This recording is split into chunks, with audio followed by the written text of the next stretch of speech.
ढोंग, प्रपंच, छल। आज के जमाने में एक छल बड़ा विचित्र है, एक ढोंग लोग करने लगे। मंदिर में जब भी दर्शन करने जाते हैं तो परिक्रमा करते हैं, परिक्रमा करते हैं तो मंदिर के पीछे प्रणाम करते हैं। करते कि नहीं करते? जहां भगवान बैठे हैं उसके पीछे लोग प्रणाम करते हैं। कौन से पुराण में, कौन से शास्त्र में, कौन सी जगह पर लिखा है कि मंदिर के पीछे प्रणाम करना चाहिए? गर्ग संहिता में और पद्म पुराण में दोनों जगह पर वेदव्यास जी ने लिखा कि लक्ष्मी जी ने नारायण से पूछा, पार्वती जी ने शंकर से पूछा, ब्रह्माणी ने ब्रह्मा से पूछा, इंद्राणी ने इंद्र से पूछा कि हे प्रभु आपके सम्मुख में क्या है और आपकी पीठ के पीछे क्या है? तो भगवान विष्णु कहते हैं लक्ष्मी मेरे सामने धर्म का निवास होता है और मेरे पीठ के पीछे अधर्म का निवास होता है।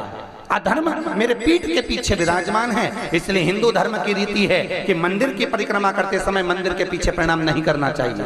पर कोई बेचारी परिक्रमा कर रही थी, थक गई, दीवार पकड़ के खड़ी हो गई, सिर दीवार से टिका लिया, दूसरी ने देखा कि पीछे प्रणाम करो तो भगवान मिलता है। आज के जमाने में लोग भगवान को आगे कम प्रणाम करते, पीछे मादा ज्यादा भड़कते। क्यों भैया? भागवत कितनी बार सुनी है? बोलो तो मंडी दीपाली जी, कितनी बार भागवत सुनी?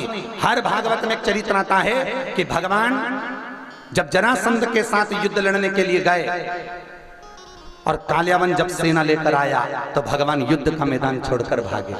बोलो सही है? तो क्या भगवान युद्ध नहीं लड़ना जानते थे?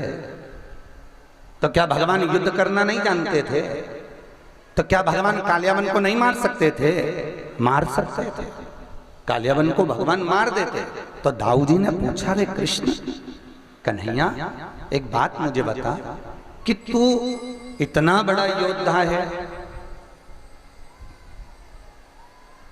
इतना प्रबल तू योद्धा है, इसके बाद भी तू युद्ध का मैदान छोड़कर क्यों भाग रहा है?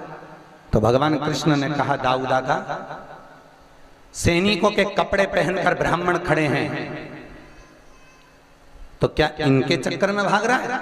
कृष्ण कहते हैं नहीं, ये सैनिकों के कपड़े पहनकर ब्राह्मण खड़े हैं। जब मैं लंका के राजा रावण ब्राह्मण था, जब उसके वंश को नहीं छोड़ा तो इसको क्या नहीं छोड़ूंगा? मैं मारने को तैयार खड़ा। तो फिर भाग क्यों रहा है? भगवान कृष्ण कहते हैं दाऊ दादा सामने ये कालियावन लड़ने आया है, तो ये कालियावन से क्या डरना? भगवान कहते हैं दाऊ दादा ये कालियावन वो कालियावन है जो ब्राह्मणों को भोजन कराता है, मंदिर में चाकरी करता है, सेवा करता है, यज्ञ कराता है, अनुष्ठान कराता है, भजन कराता, कीर्तन कराता, स्मरण कराता है, पर पाप भी बहुत करता है। तो फिर मार दे। भगवान कृष्ण कहने लगे दाऊ दादा इसका पुण्य इतना ज्यादा है कि पाप कम है, पुण्य ज्यादा है। जब तक पुण्य समाप्त नहीं होगा तब तक कालियावन मरेगा नहीं। इसका पुण्य समाप्त होगा तो कालियावन को मुझे मारने की जरूरत नहीं पड़ेगी, खुद मर जाएगा। तो दाऊ दादा ने पूछा, रे कृष्ण इसका पुण्य समाप्त कैसे होगा?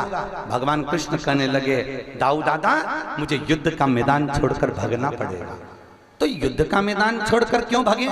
भगवान कृष्ण ने कहा दाऊ दादा जब मैं युद्ध का मैदान छोड़कर भागूंगा मेरे पीछे पीछे कालियावन भागेगा, मेरी पीठ देखकर भागेगा। जब मेरी पीठ देखकर भागेगा तो इसका करा हुआ सारा पुण्य समाप्त हो जाएगा और अंदर गुफा में आएगा, अपने आप मर जाएगा। मुझे मारने की जरूरत नहीं पड़ेगी, ये भीतर आएगा, मुझे मारने की जरूरत नहीं। और मुचकुंद के नेत्र से कालियावन जलकर भस्म हो गया मात्र पुण्य समाप्त होने से। इसलिए विष्णु पुराण, गर्ग संहिता, पद्म पुराण ये तीनों कहती है कि जब हम मंदिर के पीछे सिर नवाते हैं, मंदिर के पीछे प्रणाम करते हैं, तो हमारी जिंदगी में हम जितना पुण्य करते हैं वो हमारा सारा पुण्य समाप्त हो जाता है। हमने किसी एकादशी का उद्यापन करा, व्रत करा, मंगलवार, सोमवार कुछ भी करा, सब समाप्त। दान पुण्य करा वो समाप्त। मंदिर के पीछे प्रणाम करने से हमारा पुण्य चला जाए।